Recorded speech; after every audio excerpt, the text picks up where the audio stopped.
సరిచేయు దేవునికి మహిమ కలుగునుగాక. ప్రియ స్నేహితులందరికీ దివ్య వాక్యోదయం. ఈనాటి పాఠ్యభాగము యోనా 1:12. నన్ను బట్టియే ఈ గొప్ప తుఫాను మీ మీదికి వచ్చెనని నాకు తెలిసి ఉన్నది. నన్ను ఎత్తి సముద్రంలో పడవేయుడి, అప్పుడు సముద్రము మీ మీదికి రాకుండా నెమ్మళించునని అతడు వారితో చెప్పెను. తమ కుటుంబాలపైకి, తమ జీవితాలపైకి, సంఘాలపైకి వచ్చేటువంటి తుఫానులకు తామే కారణమని చాలామంది గ్రహించరు. నీవు ఇతరులకు ఎంత హానికరంగా ఉన్నావో తెలుసుకోకపోవడం చాలా విచారకరం. ఇక్కడ ఒక ప్రవక్త ఇతరులకు హాని కలిగిస్తూ ఉన్నాడు. అతడు దేవుని దగ్గర నుండి పారిపోతూ ఉన్నాడు. దేవునిని ఎరిగి ఆయన చిత్తంలో జీవించని వారు ఇతరులకు హాని కలిగిస్తారు. మనము దేవునిలో జన్మిస్తే మనకు ఇతరుల ఎడల బాధ్యత ఉంటుంది.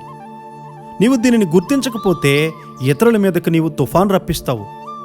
దేవుని చిత్తానికి వ్యతిరేకంగా యోనా గారు వెళ్తూ ఉన్నారు. అయితే దేవుడు అతనిని తిరిగి లాగాడు. దేవుడు సౌలు గారికి కూడా ఒక నూతనమైనటువంటి హృదయాన్ని ఇస్తే అతడు దేవుని చిత్తంలో కొనసాగలేదు గనుక తన కుటుంబం పైకి తుఫాను తెచ్చి నాశనమైనట్లు చేశారు కదా. సమూయేలు గారితో తనకున్నటువంటి ధన్యకరమైనటువంటి సహవాసాన్ని సౌలు గారు తెంచివేశాడు. దేవుడు అభిషేకించిన తరువాత ఆయనకు దుఃఖాన్ని కలిగిస్తే ఎంతో కీడును, పిచ్చితనాన్ని, చివరకు మరణాన్ని నీ కుటుంబంలో నీవు కలిగిస్తావు. సాతాను దేవుని బిడ్డలను కష్టాల్లో ముంచాలని ఎల్లప్పుడూ చూస్తాడు. దేవుని చిత్తానికి బయట ఉన్నవారు, అన్యులతో సహవాసం చేసేవారు ప్రమాద స్థితిలో ఉన్నారని మనకు తెలుస్తుంది.